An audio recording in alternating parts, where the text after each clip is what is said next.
Greetings and welcome, everyone. I'm Nichola Dyer, Senior Advisor at the Global Seaweed Coalition. It is my great pleasure to guide this conversation today. On behalf of the Global Seaweed Coalition and the International Seaweed Association, our partners in this effort, let me welcome you all to this second workshop on seaweeds and iodine. This workshop represents the culmination of work undertaken since last year to develop concrete, actionable policy recommendations that position seaweed as a safe and reliable source of iodine to help combat global iodine deficiency. So, a couple of housekeeping details before we get into the substance. Please let us know who you are, your institutional affiliation, and your email address or other connection information by posting in the chat. And throughout, please feel free to post questions or comments in the chat, which our communications manager, Azadine Badis, and our scientific officer, Melanie Kreff, will be monitoring. They and the speakers will respond directly in the chat, and some of your questions may be aired directly during the Q&A portions. I'm delighted to let you know that today we're going to be presenting recommendations that have been developed, reviewed, and validated by a group of experts. We are hugely grateful to all who've contributed to this process so far, many of whom are present in this workshop. Thank you to all. And we also acknowledge the extensive body of work on seaweeds and iodine that we're building on. In this workshop, we're going to shift gears from gathering and sifting evidence and distilling it and to develop recommendations to focusing on the pathways policymakers need to implement these recommendations. This workshop, therefore, sits at the interface of scientific evidence and policy. Let me take you through the agenda. First, World Food Prize laureate and aquatic food expert Shakuntala Thilsted will present a keynote that sets the scene and underscores why this work is so important. Next, the Global Seaweed Coalition's Melanie Kreff will outline the process we followed together with our partners, the International Seaweed Association, and she'll present the recommendations that have been drafted as a result of this work. And then we'll turn to the heart of this event, which is to go through these recommendations in detail and to chew them over, if you will. For convenience, we've bucketed the recommendations into three groups: nutrition, regulation, and investment. And we're going to have a group of strategic policy advisors drawn from the Global Seaweed Coalition's Strategic Advisory Council to help to develop those implementation pathways by identifying challenges and opportunities, highlighting stakeholder-specific issues, and offering potential refinements. So please do contribute your thoughts and input in the chat. And time permitting and relevance, etc., we will bring some of those points into the live discussion for each bucket. And we're delighted also that our partner ISA, the International Seaweed Association, will wrap up the discussion, summarizing the main points that are going to be raised by the discussants, and you, the audience.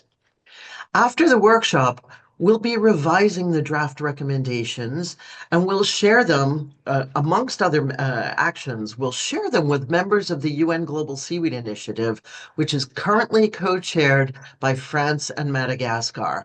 A super quick word on this: there are now 8 member states who are a part of the UN Global Seaweed Initiative, and that is our policy pathway to be able to get these recommendations implemented. And we are hoping that a couple of members, Madagascar potentially, joined the workshop. And if so, we may turn it over. If the co-chair Madagascar is on, we'll give you an opportunity to say a few words in a couple of minutes. In the meantime, it is now my honor to turn to Shakuntala Thilsted, the very first World Food Prize laureate to have been recognized for work on aquatic foods. Shakuntala, we're grateful for your tireless championing of improved nutrition through integrating aquatic foods into diets worldwide. Shakuntala, the floor is yours. Thank you so much, Nichola, and thank you for inviting me to speak at this workshop. I do realize, in looking at all the excellent background papers that you have shared with us, that the focus on this workshop is on seaweeds as a rich and valuable source of iodine, and therefore the all-important power of seaweeds in meeting iodine requirements in humans. Meeting iodine requirements is essential for human growth and development, cognitive development, and school and work performance. Thus, meeting the iodine requirements of a nation's population is directly related to national growth and development for this generation and future generations. And maybe we should think when we talk about policies that trying to measure this direct relation to national growth and development. There are ways in which, for example, the World Bank does this. Much relevant data and information done on seaweeds is already shared, as I said, by Nichola in the background papers. And this is an excellent background to begin with. I want to talk on the value of seaweeds in terms of human nutrition more broadly, and in addition to the all-important role of meeting iodine requirements. Let me give a little broader view of seaweed as, first of all, a well-liked and valuable foods in human diets. Firstly, as we all know, there is a wide range of seaweed species. We talk of over 12,000. And thus, in terms of being a food source of nutrients, there is wide variation, which we must take into consideration. In terms of consumption, the number of seaweed species used is small. In Japan, where seaweed is an integral food in the diet, reports mention that over time, fewer and fewer varieties are being consumed. All seaweeds are rich sources of iodine, some more so than others. However, we must bear in mind that seaweeds as a food in diets supply many more nutrients, including other essential minerals. Let me just mention another essential mineral in addition to iodine, which is found in seaweeds, vitamin B12. And why I choose to mention this is because of the all-important requirements for vitamin B12 for growth and development, and also because it is a limiting nutrient in very many diets. So importantly, we must expand the analysis of seaweeds, beginning with the most commonly consumed species for their contents of essential micronutrients, minerals, and vitamins. We must not stop with knowing the iodine content. We must include, for example, B12, iron and zinc, and also macronutrients, proteins, fat, and essential fatty acids. Increasingly, we are becoming more aware of the value of bioactive compounds in foods, just not macro and micronutrients. So, analysis of bioactive compounds found in seaweeds must be conducted. There is not much data as yet, but we do know that some of the compounds include fusodans and fluorotannins, which are important for maintaining the integrity of the gut, skin, and heart in humans. Many nutritionists also call for the analysis of contaminants in seaweeds, heavy metals, arsenic, cadmium, lead, and mercury, and now also microplastics. These data are of course important for evaluating the food safety of seaweeds in diets. Luckily, analytical methods are becoming simpler to carry out. It's less time consuming. The laboratory instruments are much more advanced and can do much more. And therefore, the cost when you have the instrument is then much cheaper and the results are much faster. So we can generate very much more data on more species, more seaweed species. And this is one thing that we should ask governments to be doing at government laboratories. This data will allow us to make better use of a greater variety of seaweeds to supply not only iodine, but also other essential nutrients and bioactive compounds, leading to better nutrition and health for all. So my recommendation is that government laboratories must be financially supported to conduct these analyses.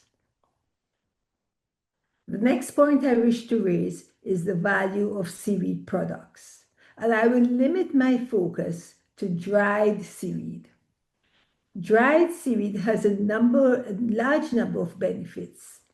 With removal of most of the water content, shell life is extended, storage is easier and cheaper, refrigeration and freezing are not required, and the diversity of use in dishes and meals is extended. A teaspoon of seaweed powder added to a young child's porridge can contribute greatly to meeting the requirements for iodine, and also other essential nutrients, without importantly adding bulk to the meal. As we know, the stomach of the child is small, and there's very limited volume that we can have in a child's meal. These dried products can be produced in the season of plenty, when supplies are high and prices are low, and kept at room temperature for very many months. In Bangladesh, we did experiments and we could keep the dried powder in bottles on the kitchen table for over 8 months. These dried seaweed products can greatly extend the ease of use of seaweeds in diet, especially for the poor and the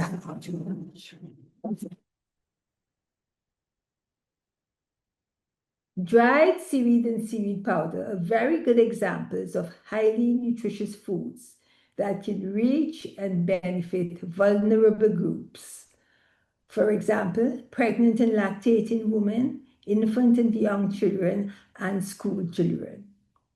So therefore, one of my recommendations is that governments can include seaweed powder, dried seaweed, as highly nutritious foods in school feeding programs, mother and child health care programs, and food transfers to the poor and vulnerable.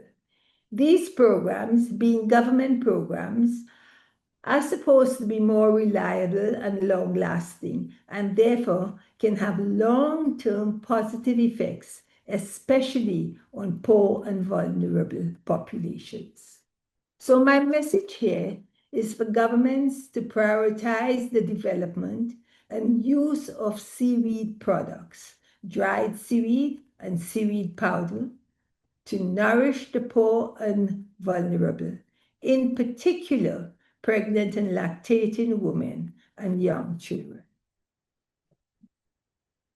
The third point I wish to raise is making use of traditional knowledge and practices in increasing the use of seaweeds in diets.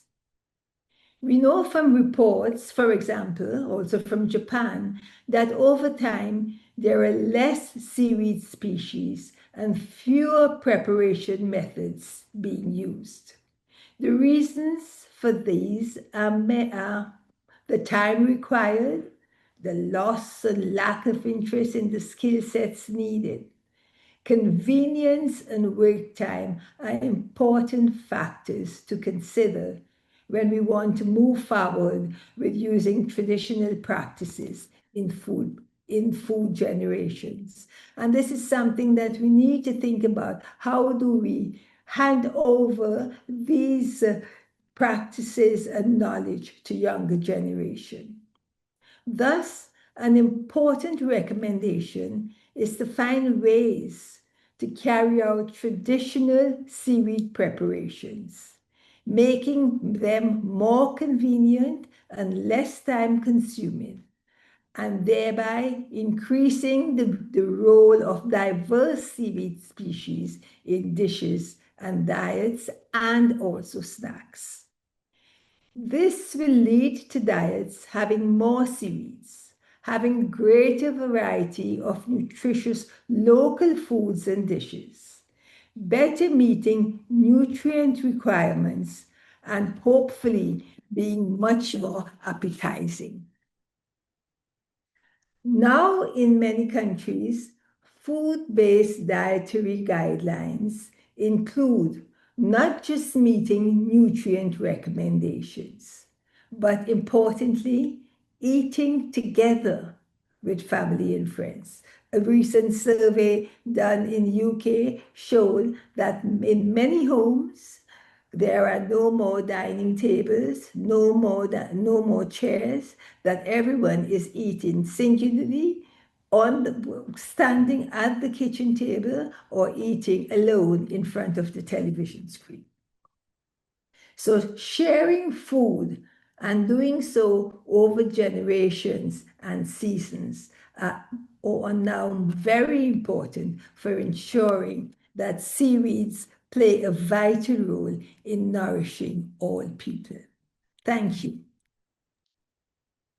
Thank you so much, Shakuntala, for setting the scene. And just to underscore and build on a couple of the points that you made, the critical importance of school meals, the critical importance of paying attention to those first 1,000 days, which the world of nutrition really focuses on because they're so important for cognitive development. The importance of taking advantage of economies of scale in testing. If testing facilities can not just focus on iodine, but on other potentially, I hesitate before using the word contaminants because, of course, those of us on this in this workshop know that seaweed is often treated by authorities as a mere contaminant, but yet we know that it's a nutrient as well. And finally, going back to our first workshop and building on your point about prioritizing, that governments should prioritize seaweeds. And how can they do that? Well, Schengen Fan reminded us that there are subsidies that right now are directed towards harmful kinds of foods. So if subsidies are redirected to less harmful and more nutritious foods like seaweed, more climate-friendly foods like seaweeds, that can be a net positive for the public finances, can help reduce the public finance burden in the health sector and overall. So with that quick summary, and once again, huge thanks to you, Shakuntala. It is now my pleasure to turn to Melanie, who's going to recap what the group has done so far from the first workshop all the way through to now. Melanie, our scientific officer, the floor is yours. Thank you very much, Nichola, for giving me the floor. And I believe Azedine will be sharing the presentation on my behalf. So first, I want to thank all the experts that are present today and that have been part of this process that started at the end of last year. And thank, of course, the International Seaweed Association, Elena Abreu and Susan Holt that are taking part of this process together with our group. So Adeline, you can go to the next slide. So the journey started at the end of last year, as mentioned, because it was a debate at a European level to put a threshold level on seaweed iodine content. So at that moment, we gather expert policymakers and scientists to set the scene, realizing how much deficient 2 billion people are on the planet and what are the areas that are mostly impacted. Then we highlighted different working groups, one working on gathering existing regulation on iodine adequate intake and maximum and thresholds. The working group 2 focused on the current research, the existing data, and where we need to invest more research. And the third group look at the health perspective and the optimal level of iodine that we should have. So we consolidate all the discussion that we had with this different group of experts to write an initial draft of this policy brief, and we're going to share soon the recommendation with you. This is initial draft, so the objective of this workshop is really to discuss with you what are those recommendations and see which one we will highlight. And last, in the third phase, as Nichola mentioned, the objective will be, once we agree on recommendation, to disseminate this work to different conferences. This month at the Seaweeds for Health conference in Tanzania, and we will be attending as well the UN Global Seaweed Initiative annual meeting, where we are willing to disseminate this work. Next slide, please, Azedine. So the outcome of the initial working group was interesting. I wanted to share that table with you because it shows what are the adequate intake recommended in different countries and the upper limit, and if there is a seaweed threshold. So you can see that countries worldwide reach a consensus on the adequate intake of 150 microgram a day. Yet the upper limit vary very much depending on the countries and probably on the consumption. There is not detail on this table, but these upper limits are detailed by age group and pregnancy and lactating women as well. On the seaweed iodine threshold, you may notice that a few countries only have this threshold in place, and that there is big discrepancy between countries. We take the example of France and Germany that are very different level recommended, while countries where seaweed is mostly consumed, such as China or Japan, don't have threshold today.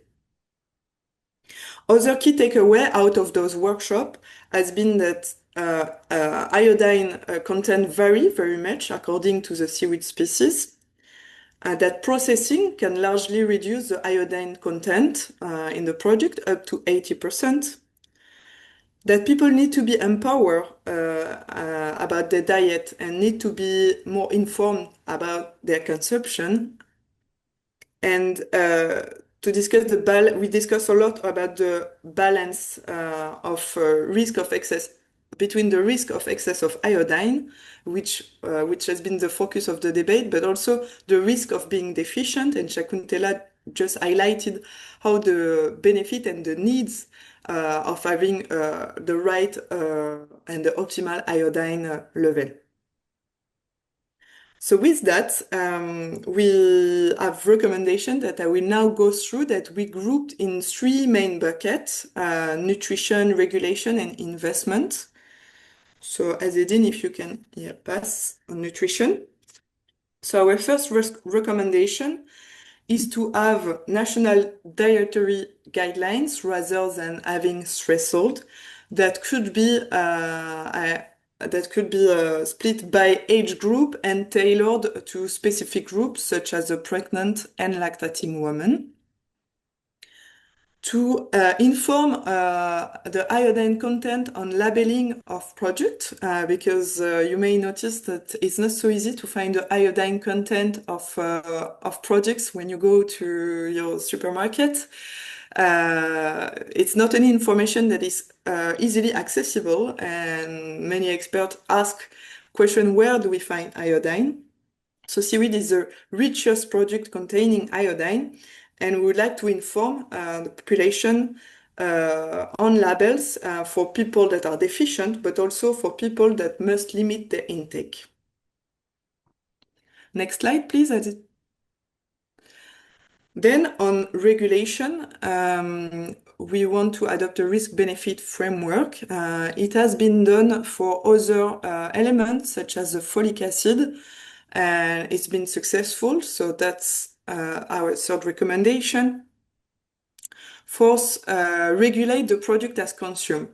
So it's very rare that we consume seaweed as a raw product and uncooked. And this is where the level of iodine can be the highest.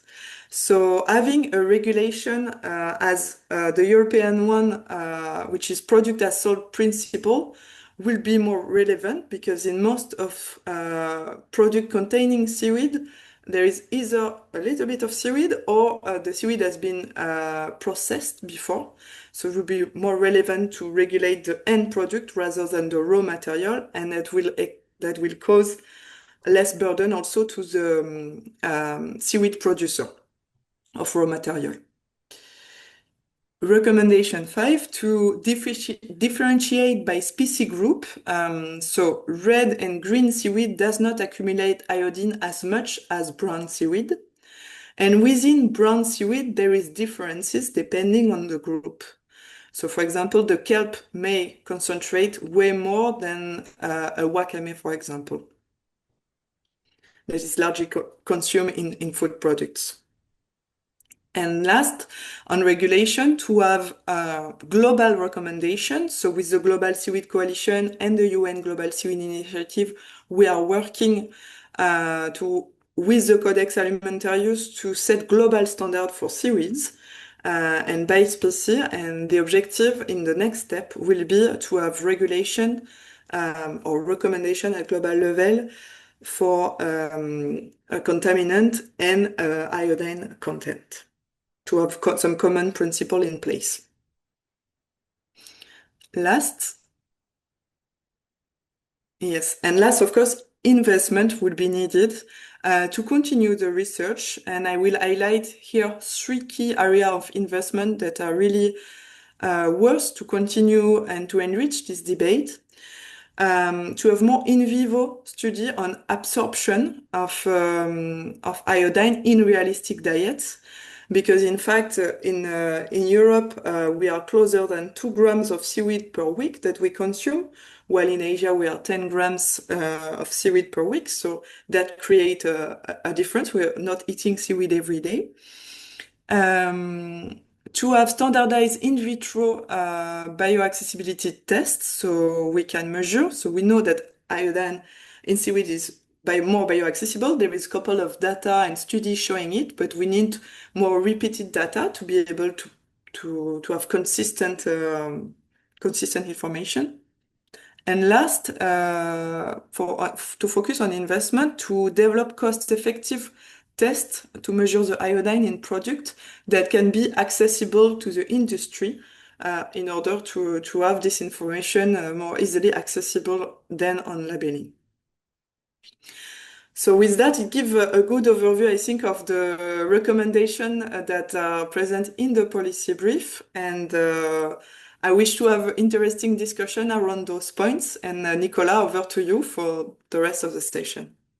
Wonderful. Thank you so much, Melanie. That was a great comprehensive overview of the recommendations as they stand now. And now what we're doing, as I mentioned, we're shifting gears.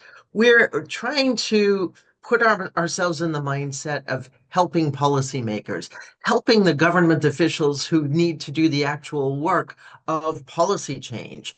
So we are going to go to our amazing panel of strategic advisors. First of all, Anushka Concepcion, who chairs the Global Seaweed Coalition's Strategic Advisory Council.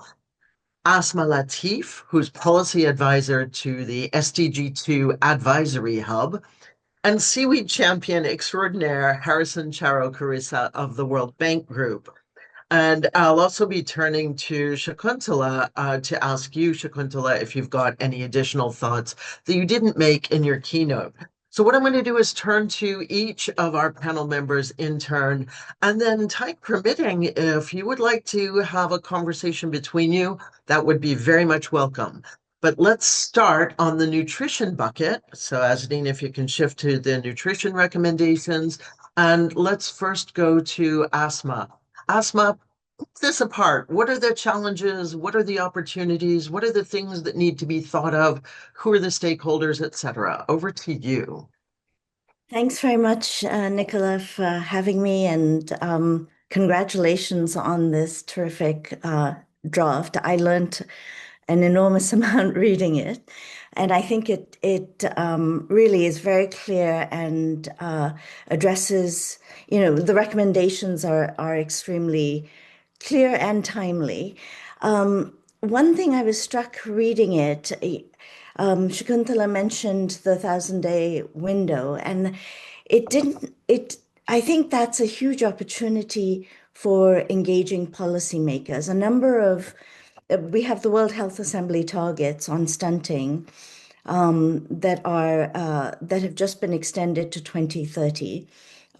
They are adopted by all countries through the World Health Assembly. And the Scaling Up Nutrition movement is really driving countries towards achieving those targets. So each country is developing national nutrition strategies.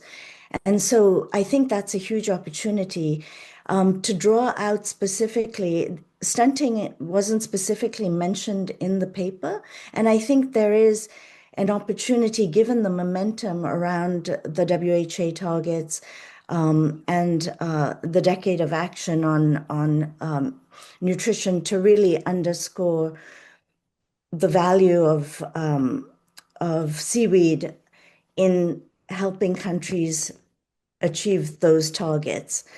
So a couple of thoughts there. Most countries are developing their national nutrition. They have costed national nutrition strategies. So there's a point of engagement there on both the dietary guidelines at country level, and then whether seaweed is in the dietary guidelines, and then whether it has actually made it into the national nutrition strategies. I think there is the paper lays out some of the challenges given the variety, the sort of fragmentation of regulation around and guidance around seaweed. I think there may be some work needed to address some of the preconceived concerns about seaweed and context specific at each country level. One of the things, perhaps an example that we could draw from, is the work that was done on large-scale food fortification at the World Health Assembly. A few years ago, the World Health Assembly adopted a resolution on large-scale food fortification, and that process helped there was a big advocacy push around that resolution that helped educate the World Health Assembly, but also in the process, all the delegates, advocates, nutrition advocates at country level, who were advising governments on how to vote on that resolution. Now that resolution is moving into, has fostered a whole process around implementation guidance. So I think there are some things that perhaps we could learn from that example as well, in terms of how to get more, how to address some of the concerns, because I think there are similar concerns on the fortification side, large-scale fortification side, that is shared here. I think also Shakuntala mentioned, how do you make this attractive? I think, I'll come to, when we talk about regulation, some thoughts around on the production side, but creating the demand is a key element for if you want to spur the supply side and investment in value chains and things like that. So how do we use this process to really help drive demand for this? And so thinking both on the convenience and ease of adding seaweed into your diet. I think the sustainability angles, there are many areas to pull, but I think that focusing on the demand side will be really important as we move forward. So I'll stop there. Hope that was a helpful start. Thank you. Extraordinarily helpful, and exactly what we need from our strategic advisors is how are we going to translate this from a distillation of policy recommendations into making them happen. So we do hope, Asma, that you'll be continuing to accompany this process along the way as we go forward. Let me now turn to Anushka. Anushka, as chair of the Global Seaweed Coalition's Strategic Advisory Council, over to you on the nutrition bucket. Thanks, Nichola. Hi, everyone. Just really to add the US perspective as a case study, and that's really what I'm going to focus on. So in terms of nutrition, what's interesting is, and we're seeing it play out right now, really the priorities have to do with the current administration. And so, you know, I think, what Shakuntala had alluded to before or mentioned in her presentation, and similarly with Asma, it is at least trying to provide that education to a broad range of groups who could then inform their policymakers, their representatives, for example, in the government. Another challenge, with the priorities shifting with every administration, the US governance structure is multilateral. So decision making has many different levels, and all those different groups, or I should say different levels, need to align, which doesn't always happen. So then that further delays the process. And then, what we've heard in conversations is just specifically with iodine. Um, there was a huge push, of course, many years ago, is the individuals get their, or our population gets their iodine from iodized salt, because that was the thing. And so again, thinking about priorities as well, Americans are getting, iodine through salt. And so, but now there's a shift to say, let's reduce salt, right? That's a major, or one of the priorities of the current FDA, our Food and Drug Association or Administration. It's interesting how I think a lot of these narratives, they're important to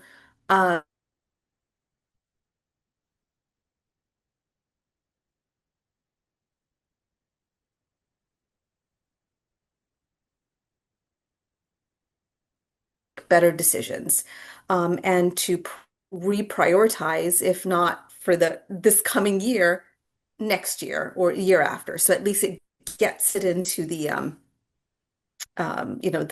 discourse. And as Melanie had shown in her slide on thresholds, the US doesn't have thresholds. So labeling iodine products is not something that's mandatory at all. And then also when you're talking about seaweed as a food versus seaweed as a supplement, there are different labeling requirements for each. So there's still a lot of unknowns that hopefully, as this discussion continues, we'll be able to, better inform this policy brief and again, this is just, I'm just providing the US perspective. But I think it starts, broadly, right? We have to provide this information to at multiple levels. And I think a lot of it does start with educating consumers educating children, and just making that a part of regular narratives that can then be carried up the chain, the decision-making chain, for example. Thank you. All right. Thank you so much, Anushka. That was great. And just to invite participants, please share if you've got thoughts on the policy pathways or you have questions for our discussants, please do put those in the chat. Let's now turn to Harrison. From your vantage point, not just as a World Bank official now, but also from your time in government. What are your thoughts on the nutrition pathways? And of course, we'll turn back to you on regulation and investment as well, but specifically on nutrition. Over to you. Yeah, thank you very much, Nicola. I am quite happy to be here. Obviously, we have seen very clearly from the research that has gone into this activity that there are so many differences, right? There's so many differences in different countries. People don't seem to be agreeing on not on the limitations. There's no agreement there, and I think this is one of the difficulties that happens when we talk about seaweed.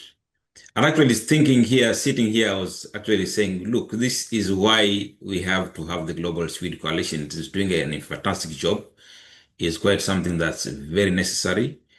We started off as a safe seaweed, and that food safety thing is really coming out very strongly as we look at iodine. But I can say that it's not only about iodine; it's about other things as well that we are talking about in seaweed because it's food. And wherever there's food, it's very important to think about issues of labeling, right? How do you ensure that we have proper content knowledge for the consumer? We are protecting the consumer in this case. So I think this is something that we need to do more and more. I mean, it's our niche that we need to put a lot more effort. I was really wanting to jump already into the finances actually, because I thought this is something that need to be done as quickly as possible. But I would say that we have a very good opportunity here on seaweed as an iodine source. The reason this is critical is that we have a very good availability that doesn't happen from just eating normal salt. We also have the possibility to remove some of these, heavy metals and things that are potentially a problem. The science is there. And so the things that would make people feel like we should not go into this full throttle, I think this should be really something we should not be worrying about. I look at countries like Japan. I look at countries that have been eating seaweed for long.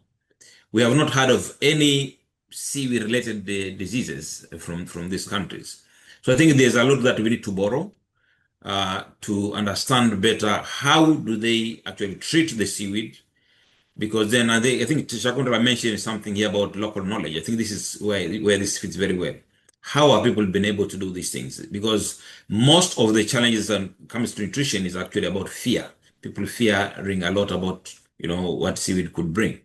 So I think that's something that again we need to pick up very strongly.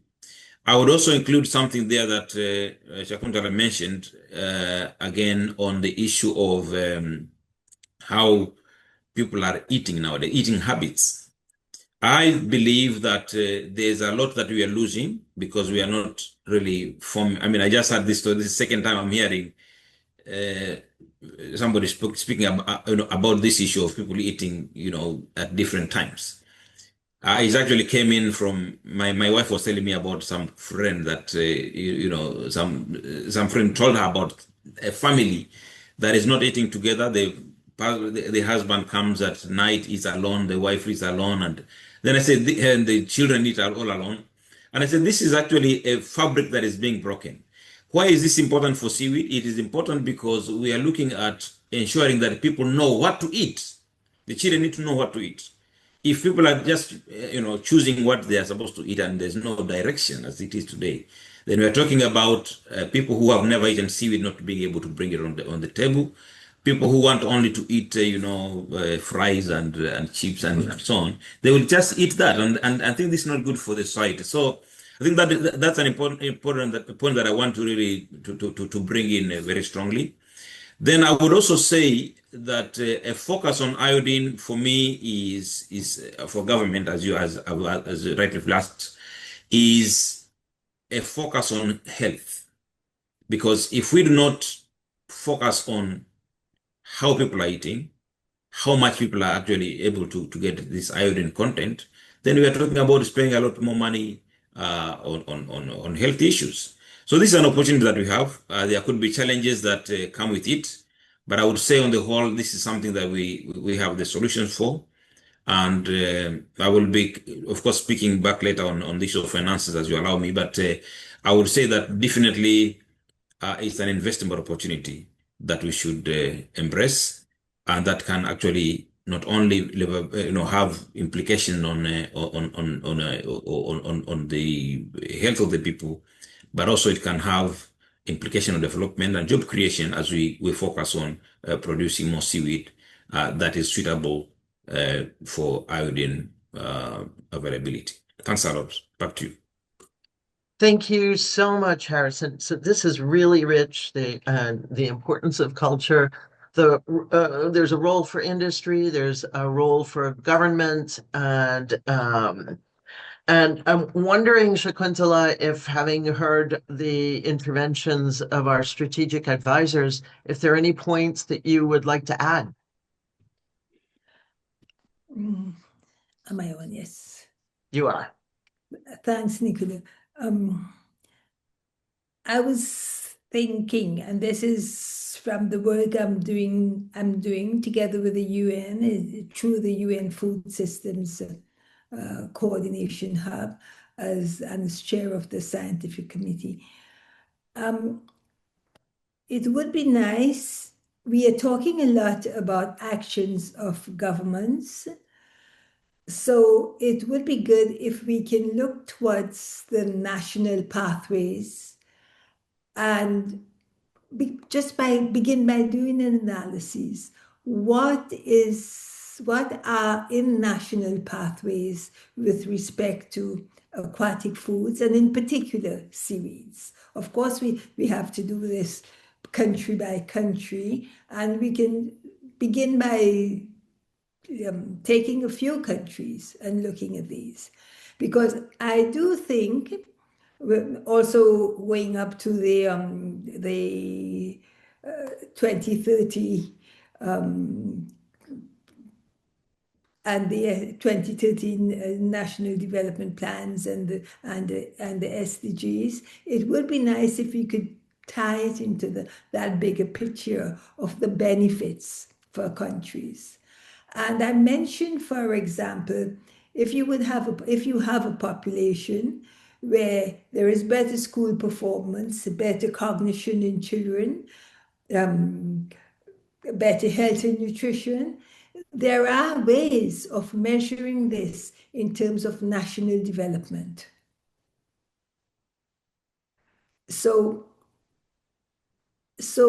And we can do that specifically for iodine, or you can do it in general for food.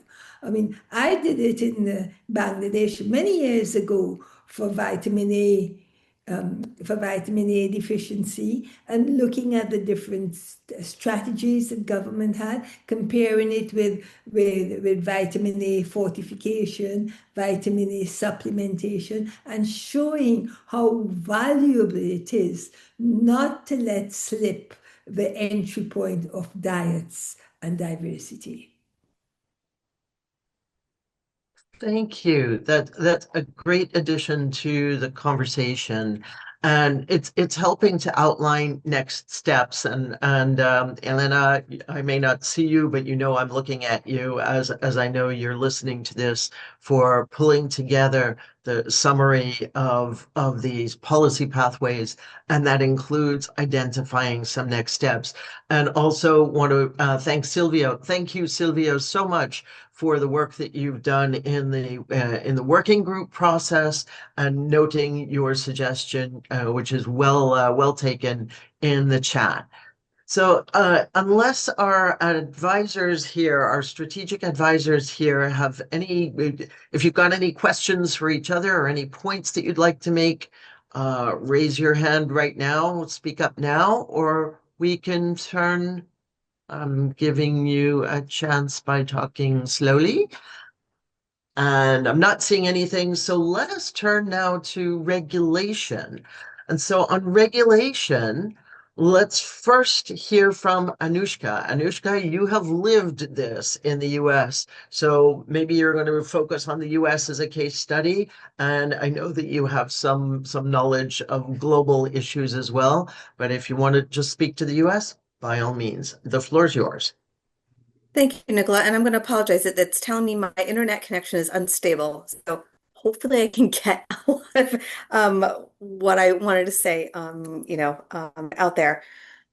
So I, excuse me, developed the first seaweed food safety guidance in the state of Connecticut in the US. And the way I did that was really working with the state agencies and understanding what information they need, not what, I think, I thought it was important to make sure that, farmers are able to sell the seed they produce.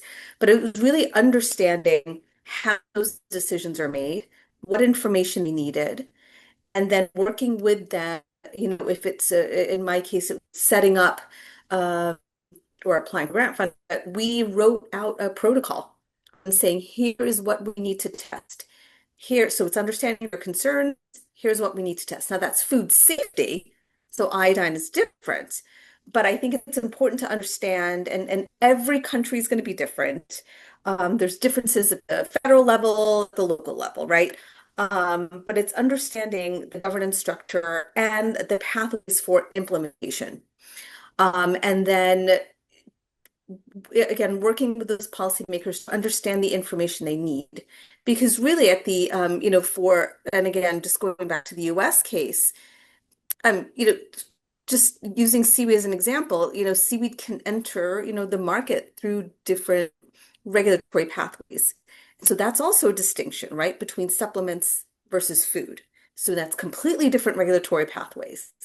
And then that's going to, differ on how, that product is positioned, how it's going to be governed, and regulated, what labeling requirements are needed, so on and so forth. So, then again, they're going to be treated differently. So I think it's important to also that this distinction matters, because policymakers will ask different questions. So it's not just what does a product look like and what labeling concerns or conditions there should be. It's, again, the questions on their minds are going to be different. It's going to be different agencies, right? And different groups. It's also targeting consumers, and then that and serving size and exposure risks, so on and so forth. So that's something also to keep in mind. For food, it's going to be immediately first question is this food safe? Supplements, it's going to be, more specific, and often more sensitive. In the US, for supplements, seaweed is considered generally recognized as safe because it's used in a supplement as opposed to, in terms of consumption is a lot lower. So it's generally. So that's been the challenge with seaweed in general in the United States. But again, I think it's just when approaching this topic, it's really, I just can't stress enough. It's understanding the types of needs that policymakers have to make the best decision. And really, it's policy, it's really, my experience is policymakers, again, are not just asking about whether or not seaweed has benefits. They're asking if those benefits can be delivered safely, consistently, transparently. and in a way that the public can understand. But I also wanted to, and I just want to make sure you can still hear me, correct? Yes, we Yes, I can gave hear you a Okay, thumbs up. great. Okay, Yes. all right, great. Thank you. And again, just from my experience, policymakers are not really looking for the perfect information. They're just looking for sufficient information so that they can make, and I think this is really important, a defensible public health decision, right? And so, and I see Shakuntala smiling, I mean, and so, and again, just reiterating, this policy brief I think is very timely, focusing on something like iodine, which at least it starts the conversation. We're not going to solve problems, we're not going to provide every government with exact regulations or thresholds and outline labeling requirements and all of that. But at least it just adds the topic of iodine through seaweed as part of that nutritional discourse that I think is so important for all just global populations to be healthier. And again, Nichola, as you mentioned, something like seaweed being a climate-friendly food, it's just a win-win. So don't want to go into too much more detail. I do want to give the other panelists an opportunity to comment as well. Thank you. Happy to answer or answer questions, elaborate further if needed. Terrific. Thank you. And now let's go to Harrison on the regulation question. Harrison? Okay, thank you again, Nichola, for welcoming me here to speak on this other next topic. I will focus here, of course, on the regulation dimension, but I'll basically look at what this is all about. I mean, what is at stake here? I think regulation is actually one of the most big constraint now, apart from the science. It is really what might stop us from scaling up the seaweed as a safe and investable solution for iodine deficiency. And therefore, the points that you raised here, I think, very, very critical on how and what kind of approach should we do. Our report that you have prepared is very, very clear. The recommendation is very clear, I would say. And I will be echoing some of these things as I speak in the next 1 minute or so. I believe that to help us to move from being risk-averse towards benefiting from the regulation, it's important that we have a central message that we want to talk about. What is the issue that we need to pick these ones out very, very easy. Everyone should be able to pick this as easily as possible, right? So, because the people are working on, and is it risky to eat more iodine? That's one thing. But also, what kind of source of iodine should we be talking about? So, the evidence here clearly shows that iodine deficiency is affecting a lot of people. So it's something that regulators must be looking at. And it's very costly to take no action as far as this is concerned on the health-wise. So lost cognitive development, reduced productivity, long-term human impacts are very, very substantial. And therefore, we have no choice but to do something on the regulation. I think that's number one point that's very important. That's coming out strongly as well. We need to be very explicit on issues of the risk of excessive intake. People need to know. And we need to also look at the risk of deficiencies, because these are two extremes. You want to ensure that you are really within the limits here. And so this might mean, of course, that we have to bring science together to the regulators, make sure that we have the right message. That's my first point. Number two is that it's important to think about regulations that will protect the consumer, being very transparent and make sure that people can have informed choices. We thought, I mentioned this earlier on, but I will bring it out here again because it's really relevant.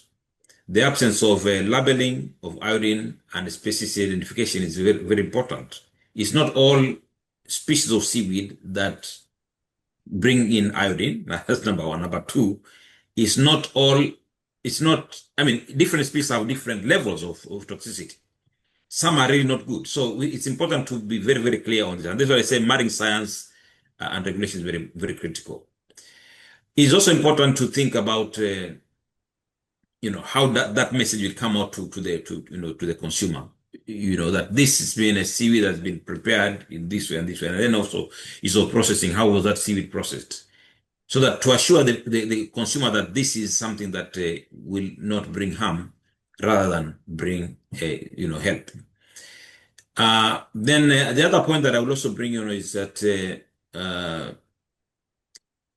we need to be very, very clear on how we can harmonize our international approaches. How do we harmonize? Again, we have seen the diversity of different countries doing different stuff here. Okay, so the policymakers, as far as the regulation is concerned, is to be able to very harmonize. We need a regulatory framework. Probably Global Seaweed Coalition can do this to lead in looking at what are the principles that inform that harmonization. All right. So the three things I mentioned: the risk, benefit, and assessment. Number one, species differentiation, very clear. It's very, very easy for people to start putting all seaweed in one bucket because that's what governments do.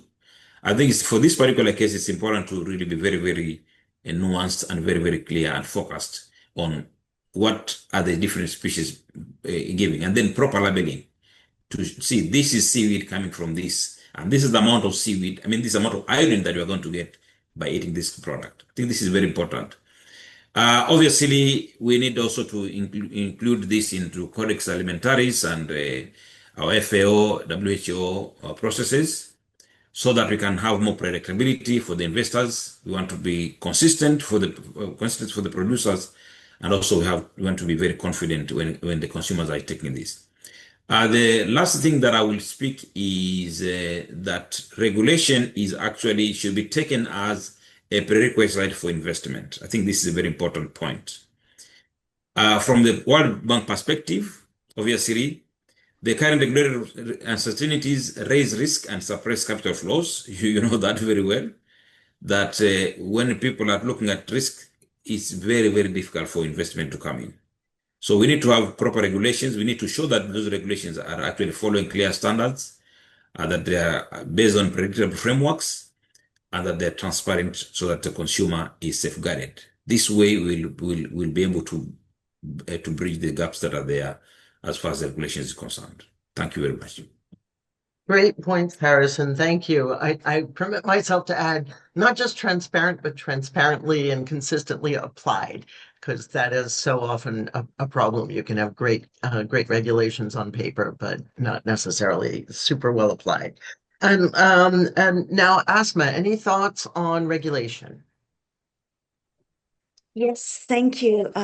Really great points from Anushka and Harrison. I will just maybe pick up where Harrison left off. I think if we have to put our energy somewhere, I would probably say we need to focus on the harmonizing at the international level, partly because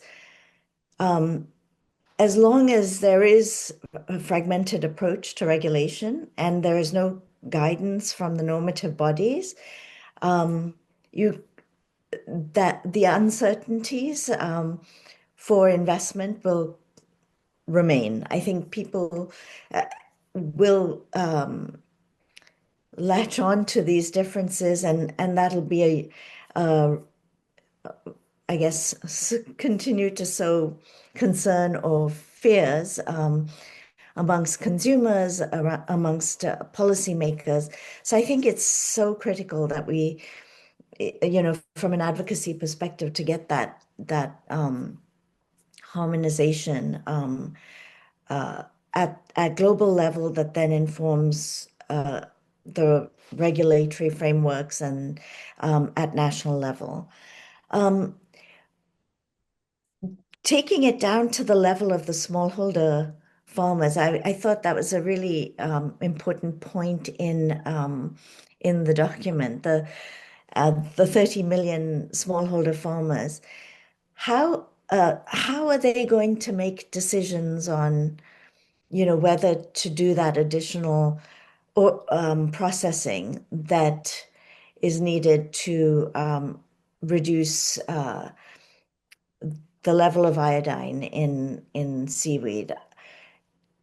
That decision, adds the processing adds costs, and smallholder farmers, in order to be prepared to access this market that hopefully might be created by harmonization, will need support both to understand the technologies, the approaches to the processing, understand how to access the markets, how to prepare and package and label. So it's not just the smallholders, but the value chain that accompanies them, the small and medium-sized enterprises. I think that is a huge source of jobs and local economic benefit, but it'll have to be supported by clear government guidance, and that might also then drive financial investment towards those opportunities. I was also thinking, as I was listening to other speakers, the role of government procurement potentially in also driving, or the role of government procurement in perhaps addressing some of the fears. There's been a lot of discussion recently about how do you leverage investments in school meals, government procurement of school meals, both to improve nutrition outcomes, but also to support smallholder farmers. And it's, school meals can also be a source of nutrition education that then, stays with kids as they become adults. And you sort of whet the appetite for seaweed through that process. So yeah, just some thoughts there. Oh, one maybe question. The paper doesn't really talk about cost of doing this, and the cost of doing this versus iodine in salt, iodine fortification of salt. So is there a need for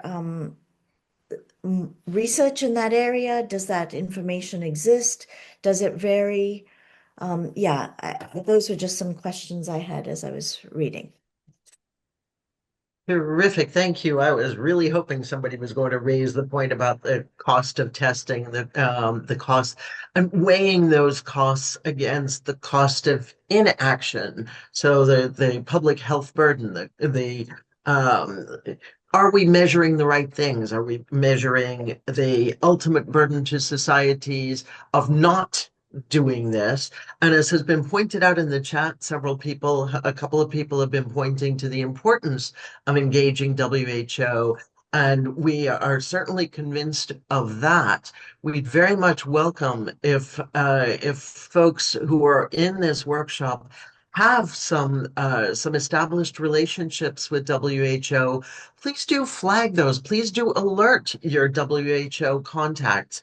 We've been working with someone who hasn't been able to join this particular workshop at the Codex Alimentarius, Esther Garrido. She's just been a terrific source of support on that. And Esther, when you look at this, we're going to continue working with you. Thank you for your help already, and we are going to be working with you in future to engage the Codex focal points.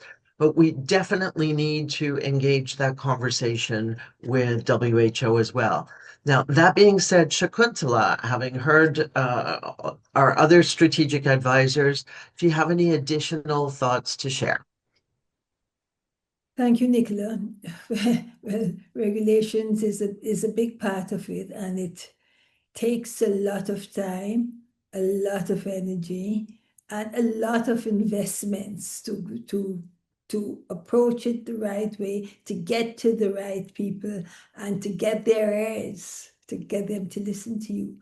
I do think, as many has mentioned, Asma mentioned it, I do think it's that angle with the international organizations that deal with these recommendations and deal with the recommendations and regulations like FAO, Codex Alimentarius, and of course WHO. It's important to work together with them. And as I said, I've seen how people have worked with food fortification, work together with these organizations. It's long term, it's every day, and it's a very big effort. But that's the pathway we have to use. The other thing I was thinking is, have we made enough, have we drawn enough on country examples? If, for example, I look at dietary recommendations and I look at the Nordic countries, I can see that other countries in Europe and even outside Europe are drawing on these examples that Nordic countries have. Why aren't we drawing more on, there must be examples, but there must be ways of doing business with respect to seaweed in China, Japan, Korea. Why aren't we drawing on that? We should be drawing more on that history and knowledge and and the experiences from these countries. Well, thanks, Shakuntala. In fact, so you did not participate in the process, but actually there was a very rich discussion over the last few months of the experience of countries across the globe, and we did do it as deep a dive as was possible into countries like Japan and Korea. And you're absolutely right. That work needs to continue because there are countries that have very different cultures of seaweed consumption. And there are also, as we've seen, countries with very different regulatory frameworks that affect the seaweed industry and that affect the outcome for ultimate consumers. So there's a lot of work that still needs to be done. We've seen some interesting points raised in the chat. It is time again, unless any of our strategic advisors want to make any additional points. There you go, Anushka, over to you. Thank you. And I moved locations and hopefully my internet connection will be a little bit better. But I just wanted to kind of highlight what Asma had said about, and I see the last bullet on the slide, harmonizing international guidance and investment into that, because that's how it starts. It's guidance. It informs other countries.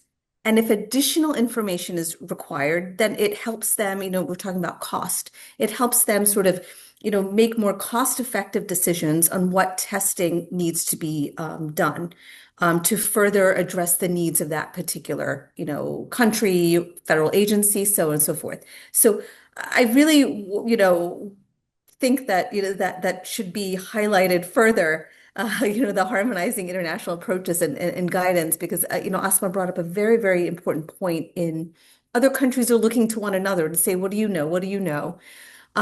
So I think, in an international call to, for researchers, like WHO, just someone to sort of take that on is Global Seaweed Coalition, perhaps a scientific council. That I think is a good place to start. And yes, so I think, thank you, Asma, for kind of highlighting that, because just looking at practical implementation and the process I think that would make fantastic sense to focus on that approach. Great. Thanks, Anushka. It's time for us to turn to investment. And now we're going to have Harrison lead us off in that discussion. Harrison, over to you. Thank you very much, Nicola, again, for having me. Uh, well, this is what I've been waiting for all along, as you can see. So I'll take it on. So there are several issues that I want to deal with here. First of all is there is definitely a financing gap that we are looking at here. Because as I said earlier on, it's very difficult to get financing where things are not very clear in terms of the regulation. One moment, my daughter is asking for something here, so that is part of what needs to happen. All right, so she's going to school. Yeah, so basically, I was saying that the financing gap is an issue that we need to look at very, very clearly. We need to look at the knowledge issues, but I know that we all think that's a knowledge issue only, but I think it's much more of a market readiness issue. How ready are we for the market? I see in the chat there are still people talking about other sources of iodine. Okay, we are not competing, but we are saying that when we can have this available iodine, it is much safer as long as we get the right, the right species for it. And for us in the seaweed group, this means also we are getting people to eat seaweed, which is in itself a very important, commodity for people to eat. There are so many other micronutrients in seaweed apart from iodine, which you get as a package. So I think this is one important. We are not talking about removing this, necessarily the iodine from the seaweed. It doesn't have to be. It can be consumed as part of the seaweed, which is a very healthy thing to do. So I believe that we need to think about the market as a bucket that we need to be focusing on.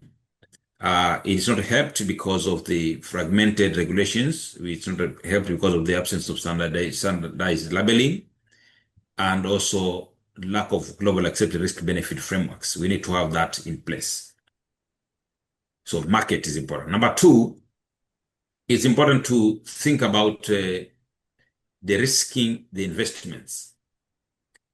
The regulatory framework and absence of labeling are barriers to scaling, as we have said, but it is very important to think about how do we, create an environment where the public can participate in investment, the private sector can also crowd in the investments. So again, these three buckets are critical. We need to think about investment across the value chain. There's a value chain here that we need to be looking at, from the producers to the processors, the market distributors.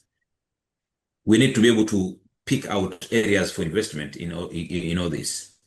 The smallholder based farming, which is where seaweed is being produced globally. We have over 30 million livelihoods globally that need support.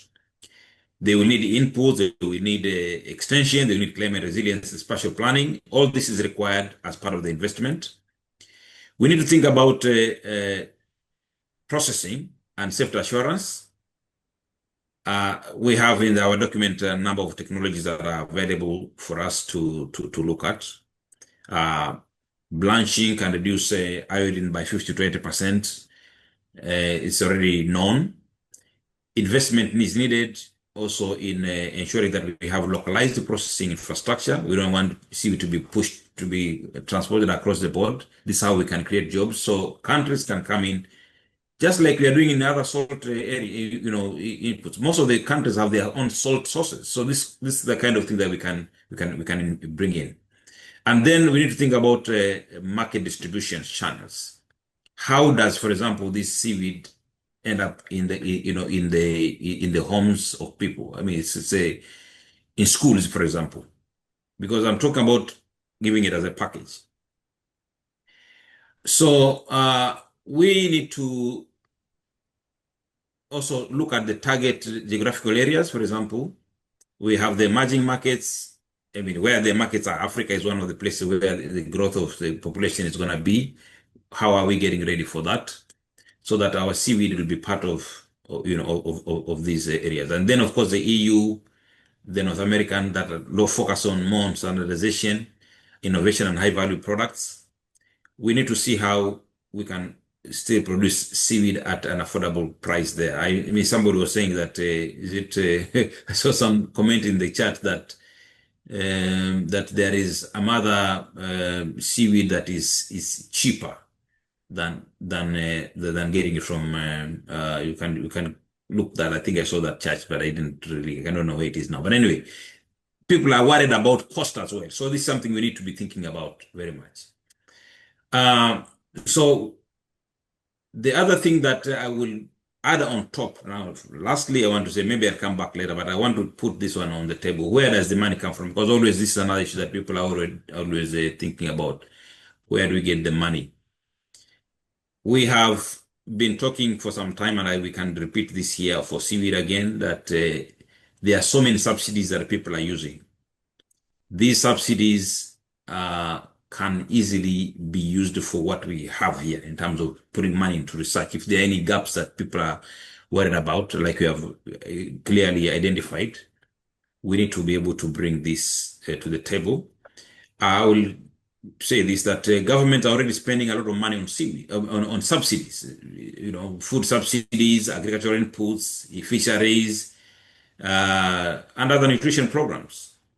But very little spending is done explicitly on micronutrient outcomes. Nobody's talking about these things. I mean, if you look at the basket of food that's being given to maybe schools and so on, you don't see much thought about whether we are really giving these people the proper diet.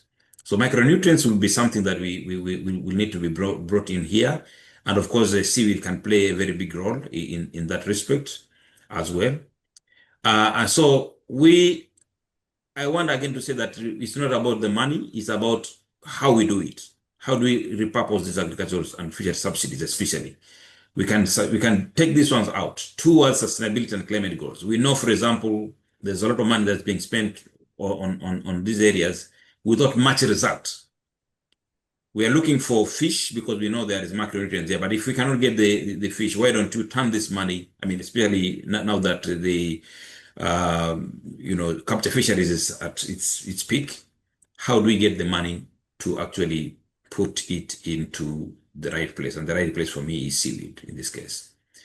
I believe that with that kind of approach, we will be able to quickly crowd in private investment. We will be able to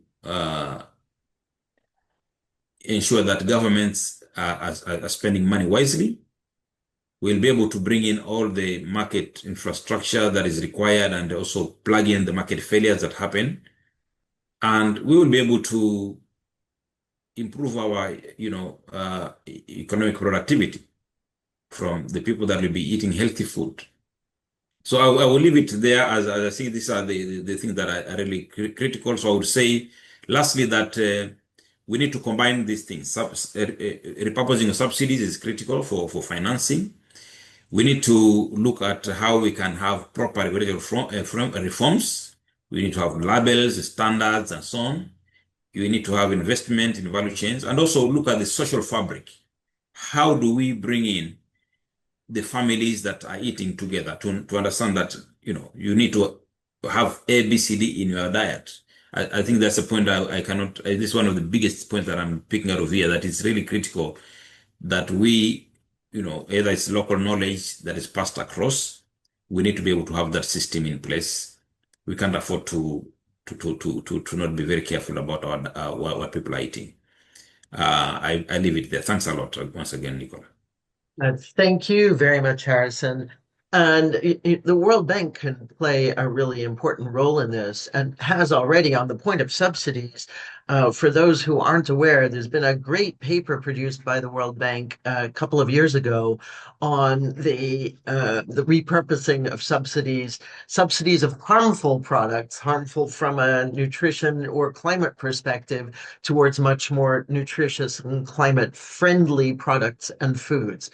And so thanks to the World Bank, and in terms of our pathways, I'm convinced that the World Bank has a role to play. So we may come back to the role of the World Bank and other international institutions in working with partner institutions as well as working with governments. Let's now turn, and maybe I'm prefacing what Asma and Anushka and Shakuntala are going to say. Asma, it's your turn now. Please, over to you. Thanks. I was just going to, perhaps the only thing I would add at this stage is a point I think that's been in the chat. And, the World Bank also produced a paper, a report I think 2 years ago, the investment framework for nutrition, where it really outlined some of the most impactful nutrition interventions and calculated the return on investment. And I think it was a $1 invested leads to a $23 return on key nutrition interventions. I'm wondering if we do need, I think it would be useful to think about, is there a similar exercise here where we can really talk about the return on investment to getting this right at global and national level, and that then gets the attention of the finance ministers in government that have to then allocate budget, and it also gets attention to other investors. So I think if that kind of analysis is feasible, that would be an area where it would be good to think, put some more research into. I'll stop there. Thanks. Great point. Thank you. Why should a finance minister care about this amongst all the other priorities that are being thrown at them? So we need to help them understand why doing this, we believe, is good for public finances.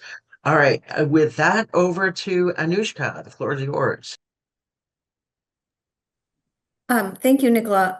I think it's important to understand that in many places, the producers are the ones that are paying for a lot of this testing and navigating a situation where there is no, they're going off of what maybe another country has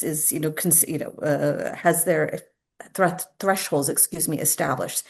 So I think it's also important, when approaching policymakers is to provide that perspective, saying there's no major industry association, for example, that can pay for a lot of this testing to be conducted. So whose responsibility is it if the ultimate goal is having, a healthy public and ensuring that, because I think health is connected to so many other costs that many governments can spend, on healthcare and things like that, and trying to reduce those costs. I mean, that could be something maybe from, what Asma is also talking about is when you're telling a policymaker, you should invest in this, but here's why, and it can reduce the cost someplace else. And so I think and I know I'm kind of going all over the place as my mind is racing, but I think there's many opportunities here that seaweed can help, when talking to policymakers, making those connections across different sectors. So it's very cross, sectional across, for policymakers and for governments to understand, you invest a little bit more here, you're going to reduce costs there. But at the same time, the smallholders are the ones that are assuming the most risk by investing in testing without even, knowing whether or not a regulatory authority is going to honor the results of those tests. So again, connecting back to, perhaps international guidance, at least setting that standard. And I guess that's where this policy brief can really, and this entire effort can really help support the ultimate goal is if there is some sort of guidance, it's not regulation yet, but guidance that can then inform regulations and support for smallholders and other seaweed producers, processors, retailers, so on and so forth. So thank you. Thanks, Anushka. The importance of a thoughtful process at country level and perhaps international level as well as to who bears these costs, who should be doing it. There's one stakeholder group that we talk about, and that is consumers. And we haven't yet, so this is to you, strategic advisors, we haven't yet evoked the idea of engaging with consumer groups, like, say, in the US, Consumer Reports, which they do carry out testing on, they focus on contaminants and safety, but let us also be thinking about, in terms of our policy pathways, think about engaging with groups that represent consumers. With that, let's see, Shakuntala, do you have any thoughts to add to the investment question? Thank you, Nichola. Lots have been said about this, and it's a hard nut to crack, and also an area of work that takes a lot of time. I agree with the way Asma talked about it and some of the suggestions she gave, and I'd like to strongly support what Asma said. One way I think we can look for lessons and move forward is to look at the way when fortification started, fortification of staple crops. They went through a very long process, and in the beginning, a lot of the focus was on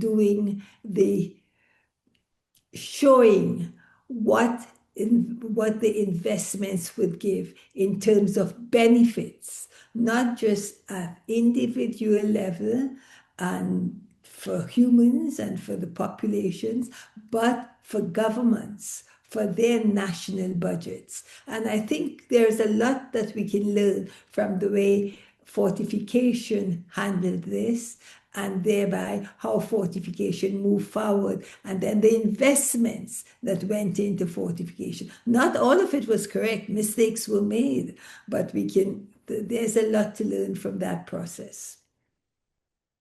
Wonderful. We don't need to reinvent the wheel. Thank you, Shakuntala. I think that's an excellent way to wrap up this segment. Again, unless any of our strategic advisors have a last minute point that they would like to make, and as before, I'm talking slowly to give you a chance. And it looks like I just want to say Harrison, something. go for it. Yeah, I mean, I think what Asma has said, she is looking more World Bank than myself in this case. And I think I want to say that definitely on the point of what the World Bank can do, I didn't want to look like World Bank when I was talking, but I think you have pushed me to do that. I think it's critical to recognize, of course, the roles that we have played over time. And thank you, Asma, for opening that thing for us here. This work that has been done already, we have done a lot of work in similar issues. So I think this is something that we need to engage closely with our nutrition colleagues to ensure that they start thinking about it from a different angle, right? Because seaweed has not been known for a long time in the bank, as you may know, Nichola, but within the last years, we have worked so much. There's a lot of interest now in this. We have, for example, been looking at about stimulants. We've been talking about now feed additives that will reduce methane emissions. Now we are talking about iodine. So I think this is a logical thing to follow through, and I'll be very much happy to engage further in this topic with this in mind, that we can start pulling up other colleagues to understand what is at stake and what is the opportunities available. Thanks. Wonderful. And I'm going to add something here. Thank you. Not just about the role of the World Bank, but about other international institutions as well. And that is for everybody to consider programs like the GAFSP, the Global Agriculture and Food Security Program, which periodically runs very flexible calls for proposals from countries, so encouraging people then to work with national authorities, and also has a private sector window that has done a couple of aquatic foods projects in the past. But there's an opportunity there to pursue, perhaps. I say programs like, but having managed that particular program, I think it's very well placed because it has the flexibility to address the kinds of outcomes that we are looking for, and because it's an outcome-focused program. With that, I really want to thank our strategic advisors. You've done a terrific job in helping us to identify those policy pathways. It is now my pleasure and honor to turn to our partners, the International Seaweed Association. So Azadine, if you can advance the slide, please. We're going to be hearing from our dear colleague, Elena Abreu, who brings really multiple perspectives to this conversation as an industry insider, as a scientist, as a member of the Global Seaweed Coalition, Strategic Advisory Council, as past president and current council member of International Seaweed Association, and amongst other roles, you're partnerships manager at the European Algae Biomass Association. So first, we're going to hear from Elena about ISA, and then Elena, you have the completely unenviable task of summarizing the policy recommendations, the policy pathways that you've heard. So, Elena, over to you. Hi, everyone. Thank you, Nichola. Let me see here. Yeah, so I have this challenging task of summarizing this. And of course, I was listening and at the same time writing my notes and using the amazing tool that we call now AI to help me summarize some of the thoughts that we can put together in 10 minutes, which is quite a challenge. So first, a few words on ISA. I don't know, Azadine, if you included those slides there or not. So just because my colleague Marie Magnussen couldn't be here, the Secretary General, and Susan Holt, who is the person that has been involved from the beginning in this Global Seaweed Coalition and ISA joint effort, a brief presentation on the International Seaweed Association. We can move forward, Azadine. We are an association that's composed of 14 members from across the globe. Our main activity is the realization or the implementation of the International Seaweed Symposium that happens every 3 years since 1952, where industry and science gathers from across the world to discuss research and to discuss projects and collaborative projects, and where we can see some of the results of happening across the globe. So go ahead. I won't spend too much time. Go ahead. Yeah, so I just wanted to invite you. So our council is as members from the academia and from the industry, from the different continents. And just a quick note on also then the next Seaweed Symposium is going to happen in China in 2028, that we hope that we will be able to showcase some of the outcomes even from this workshop. Hopefully, I'm sure we will do that. Thank you, Azadine. I think I don't have much time to be presenting the. Go ahead, Azadine. Yeah. Let me just jump in here, Elena. You actually have a full 15 minutes, so please. Oh yeah. Okay. So okay. No Sorry rush. about Go that. ahead. Nope. Okay. Go ahead. So yeah. So anyway, so as I was mentioning, so at the ISS, which just happened last year in Victoria, Canada, where we had a very great over 700 participants in Canada, Victoria, and we are hoping for many more to participate in China in 2028. So you're all invited to come and to, when it's time, to submit your papers to present either into workshops or mini symposium formats the work that you are doing across the seaweed sector. You can see all of these activities in our website. Go ahead, Azadine, please in our website and in our LinkedIn page, where we try to disseminate what is happening, and that we also open the floor to your suggestions, interactions, in order to help us move forward.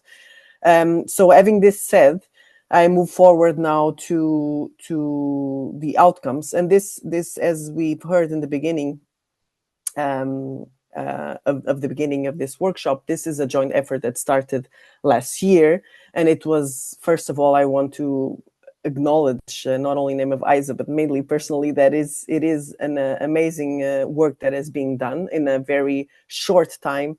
And these efforts have been done by the Global Seaweed Coalition, the ISA, in a global level, but also we are witnessing at regional and national level similar efforts being done.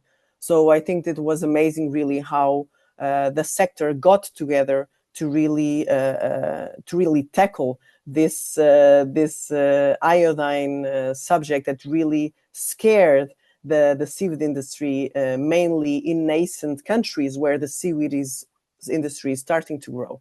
Having this said, so I really want to thank you all, and I'm sorry, but I prepare here really some notes, because not to let me escape, as many of you know me, I tend to do that, and this is a very personal matter to me. So I really want to thank you all for this rich and constructive discussion, in fact. And on a personal note, I've just arrived from South Korea, where I was eating seaweed from breakfast to dinner. I would say I was eating at least 5 grams of fresh seaweed, raw seaweed per day. And in fact, I should have done before and after iodine analysis. And this stays as a challenge. Maybe this is something that we can all do in our personal experiences, compile our results, and it would certainly be a very interesting way to turn our own experience into data, into evidences that we can use. As we've heard, this is missing still. So this is really a small personal example that reminds us of something very important that we've heard also today, that seaweed is not new in so many cultures. It is part of the daily life, family meals, traditional knowledge, and also intergenerational food practices. We've heard today how important it is to share knowledge, not only between these different geographical regions, like Europe, North America, the Western countries, and Asia, China, Japan, South Korea, but also between generations. And we have seen this happening to other food products, other food ingredients. It is through cooking, eating together, and passing on the use of food ingredients into practical and familiar ways that we can really integrate a food product that is long-lasting through generations. So at the same time, we know that seaweed is still as an enormous untapped potential in many parts of the world, as where I come from here in Portugal, in Europe mainly. And today's workshop has made one message very clear, that seaweed can and should be part of the global response to iodine deficiency, but only if we approach it with science, responsibility, and coordination among all of us. So iodine is critical for human nutrition. Science has shown that in many, many ways for a long, long time, is recognized, that is critical for cognitive development and general health. Seaweeds are also very diverse, so we cannot generalize, and we have their iodine content as well as their nutritional profile. So not only iodine, other minerals and vitamins varies greatly between species, their origin, where have they grown, either it's wild, they are farmed, which country are they from, which ocean, but also formats and processing methods. This diversity, I really believe it is a strength of the seaweed sector, because it's what makes it such a unique resource for food, but also for other applications. But it also means that we need guidance, transparency, and proportionate regulation, and to move from our seaweed bubble, as I say, and to reach the outside stakeholders with this clear information. So we really need to come together, and we are doing that around this effort. We need to work at the different levels, as we already started to do, national, regional, and global, to bring the scientific evidence. And this takes time, but it's the only way to support the fact that seaweed can be a safe source of iodine, and when consumed, of course, in the appropriate amounts and formats, which we know this, we just need to show this. So from the nutrition perspective, is really a major opportunity. We've heard this. It was very, very rewarding to listen to our speakers today. And national nutrition strategies are being developed in line with the World Health Organization targets. So it is the right moment to include seaweed in these strategies as a meaningful food-based solution. And we also have heard that including dry seaweed products, flakes or powders, can be an affordable, practical, and easy way to integrate iodine into our daily meals, including school meals and nutrition programs for vulnerable populations. And we even heard from Shakuntala a very specific example that even a small amount of seaweed powder, a teaspoon, added to children's food to porridge when used appropriately may contribute to cognitive development and general health. So this is particularly relevant, again, when we think about pregnant women, infants, school children, and low-income communities. But again, for this to happen, we really need more than science that we are producing. Some of it is already there. We don't need to reinvent the wheel. We need to capitalize on the knowledge that has already been produced through decades in different places, from different even research groups. Not only seaweed people are looking into this. We need to look at what has been happening in the other sectors. How are they looking into the seaweed? And we need, besides the science, then we need the positive dietary guidance, not only caution. We need the governments, the institutions to see seaweed as part of food and nutrition security strategies.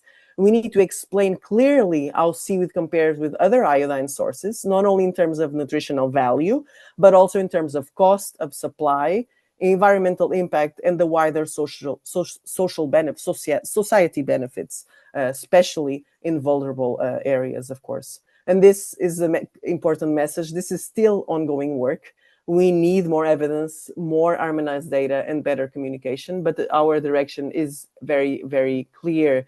On the regulation side of it, the message was also important. The current landscape is very complex, fragmented, and sometimes difficult to navigate.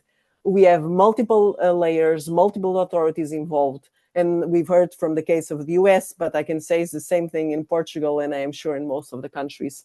So, and their concerns are understandable and legitimate. So as a sector, we need to understand their needs, their concerns, and provide them with what they need. Clear scientific evidence, transparent communication of both the benefits and the risks, and also practical tools for decision-making. A key point from today is that regulation should reflect the product as it actually is consumed. So iodine levels can change significantly through the processing, not only, of course, through the seaweed species, the seaweed types. So we can change them through soaking, blanching, cooking, and also the formulation. And it is important to think that we can use the seaweed as an ingredient. And when we listen about the limits that have been put in or proposed specifically in Europe, we can use the seaweed as an ingredient. But today, a lot of the companies in Europe, for instance, that have existed for more than 30 years, they use seaweed, namely brown seaweed, as a season in flakes or in powders. And if the EU legislation comes into place, this means that these companies will be forbidden to put in the market these dried seaweed products as they are today. So they need to either look at processing, or as I hope that we can do it, we can work with the policymakers and convince them to change that proposed level. But this again is an ongoing work. So again, a single threshold for all of the seaweed may be unlikely to happen, and may be unlikely to be scientifically justified also. So harmonization is essential. We have a fragmented global patchwork of rules, creating confusion for consumers, barriers for trade, and uncertainty for the producers. So we know, and we have heard again today, that we need international aligned principles, shared analytical methods, better databases, and a risk-benefit framework that considers the risks of excess intake, but also the very real burden of continued iodine deficiency, as we are all aware on a global level. So we all, as sectorial associations, and talking here, and I have these different hats, being at the European Algal Biomass Association, the ISA, and the Global Seaweed Coalition, I really think this is a global effort, and that we have the responsibility to raise awareness among consumers, like it happens in other food products. The sector associations are the ones doing that, and it is up to us, because it's a very costly activity. It is up to the associations, with support, of course, from either government or private financing, to raise awareness among consumers and prescribers, including nutritionists, health professionals, educators, and public authorities.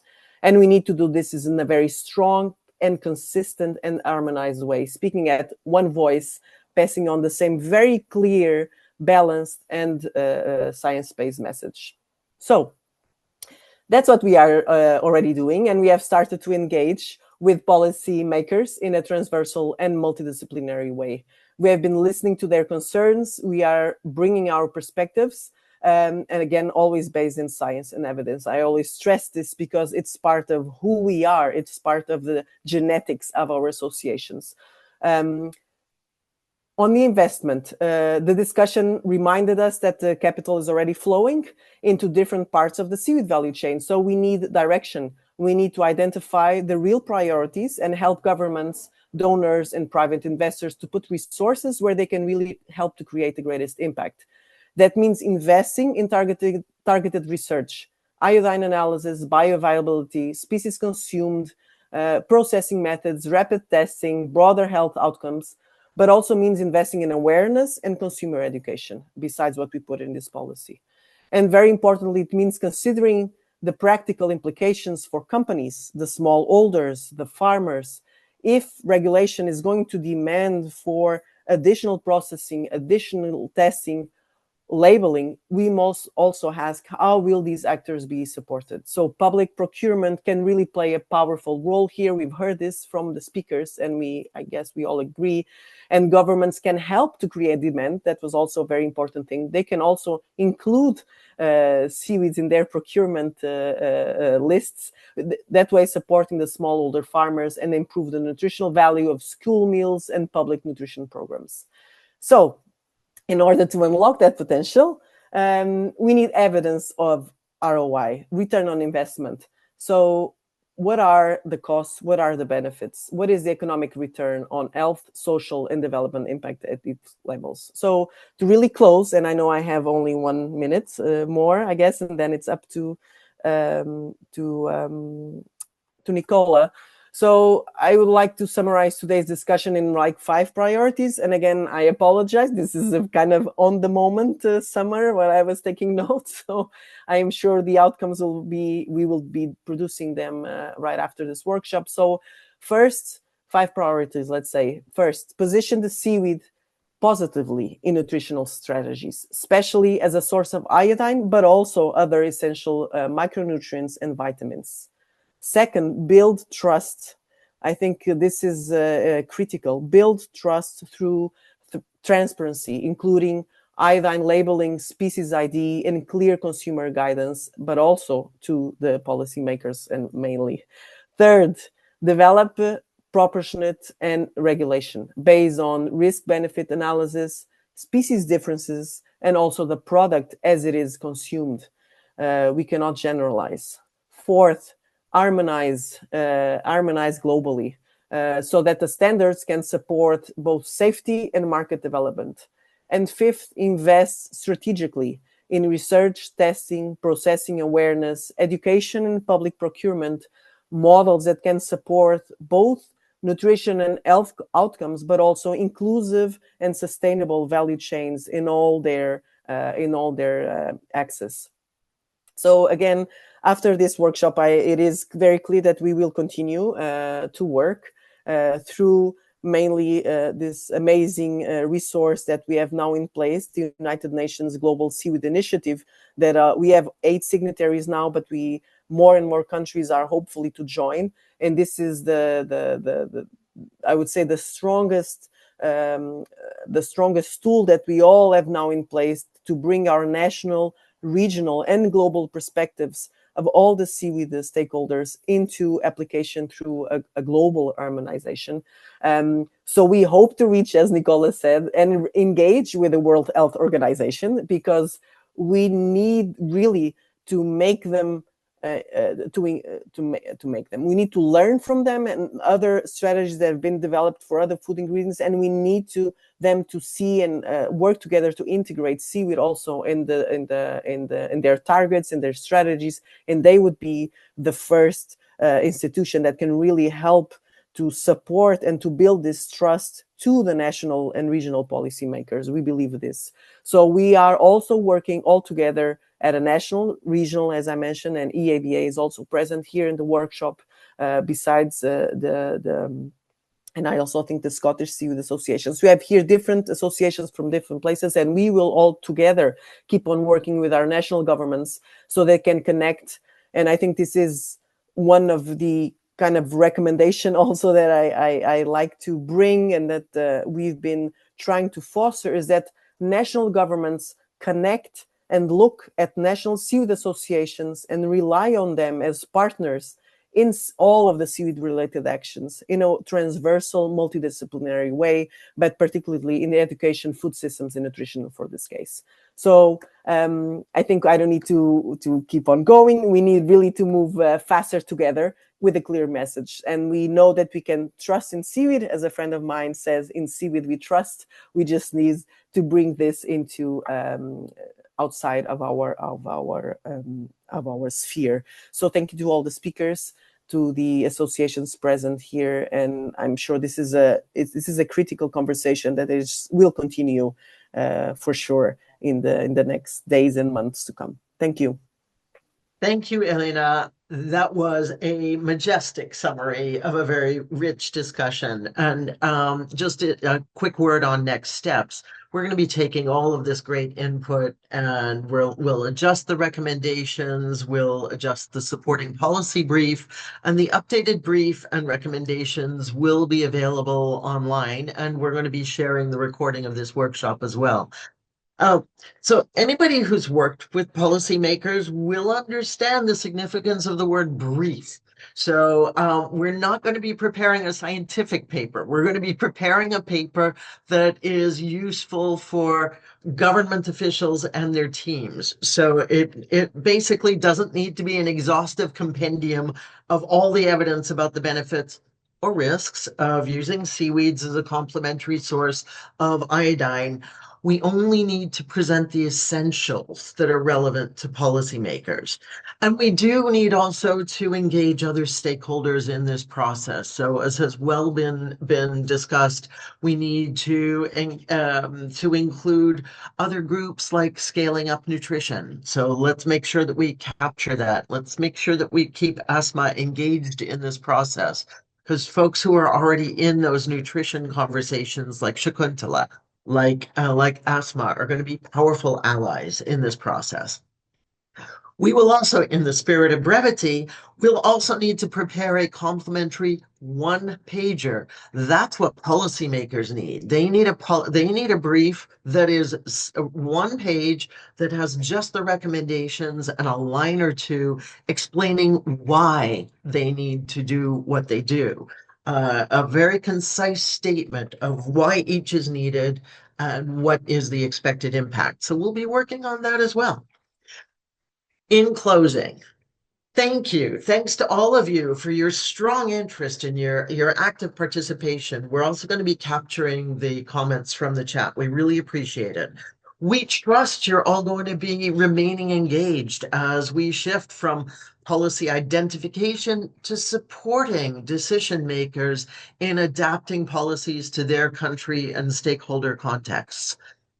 We'd really like to thank all of the speakers for your terrific contributions today. It's been fantastic. We're grateful to every single one of you who've taken the time to join the working groups and to share your knowledge and expertise. Thank you so much. Thanks to those who provided information and connections behind the scenes, because that's valuable too. Huge appreciation to our partners at ISA. So we're seeing Elena here today. Susan Holt couldn't be present today, but she's been instrumental in shaping this process and in guiding it all the way through. So thank you so much, Susan.